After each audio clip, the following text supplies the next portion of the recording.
श्रोते हो नमस्कार. आजच्या अर्थविशेष कार्यक्रमात आपलं स्वागत.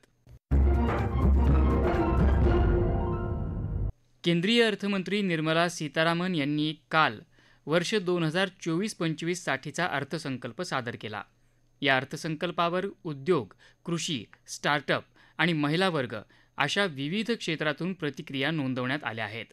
यातील काही प्रातिनिधिक प्रतिक्रिया आजच्या अर्थविशेषमध्ये आपण जाणून घेणार आहोत.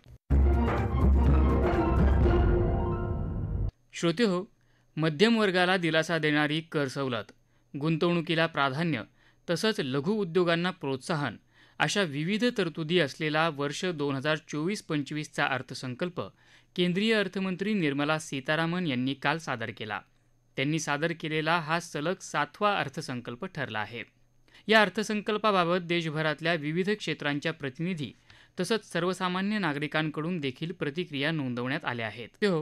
संसदेत काल मांडलेल्या अर्थसंकल्पात उद्योग आणि कृषी क्षेत्रासोबतच नवउद्योजकांना प्रोत्साहन देण्याच्या दृष्टीनं काही महत्त्वाचे निर्णय घेण्यात आले आहेत.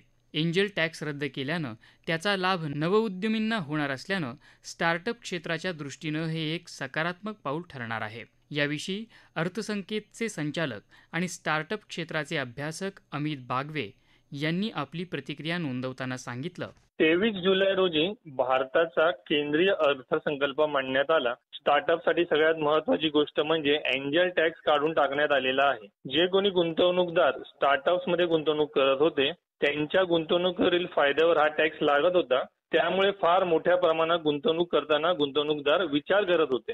परंतु आता हा एंजल टॅक्स काढून टाकल्यामुळे मोठ्या प्रमाणात स्टार्टअप्समध्ये गुंतवणूक होताना दिसू शकेल. तसंच स्पेसटेक व्यवसायांसाठी केंद्र सरकार 1,000 कोटी रुपयांचा व्हेंचर कॅपिटल फंड स्थापन करणार आहे. कोणती संस्था निधीची स्थापना करेल किंवा निधी कसा गुंतवला जाईल याबद्दल अर्थमंत्र्यांनी अजून काही स्पष्ट केलेलं नाहीये. ते थोड्या दिवसांनी आपल्याला कळेल. सूक्ष्म, लघु आणि मध्यम उद्योग म्हणजेच MSME ज्यांना आपण म्हणतो आणि पारंपरिक कारागिरांना आंतरराष्ट्रीय बाजारपेठांमध्ये प्रवेश सुलभ करण्यासाठी ई-कॉमर्स निर्यात केंद्रांची स्थापना केली जाणार आहे. ही केंद्र सार्वजनिक खासगी भागीदारी पद्धतीने उभारली जाणार आहेत. ह्याचा सुद्धा कुठेतरी फायदा स्टार्टअपला होताना आपल्याला दिसेल. 2024-25च्या अर्थसंकल्पात असे दिसून आलंय की उपलब्ध विविध क्रेडिट ऍक्सेस प्लॅटफॉर्मचा विस्तार करून सरकार MSME क्षेत्र आणि स्टार्टअपना मोठ्या प्रमाणात उन्नत करण्याचा विचार करत आहे. अर्थमंत्री सीतारामन यांनी कृषी, आरोग्य सेवा, वित्त, ई-कॉमर्स,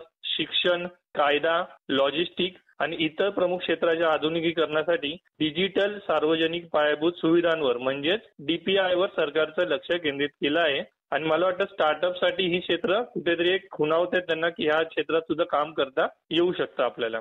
पण तसंही काही महिन्यातच पुढचा अर्थसंकल्प येणार आहे तर तेव्हा काहीतरी आपल्याला नवीन गोष्टी बघायला मिळतील अशी आपण अपेक्षा करूया.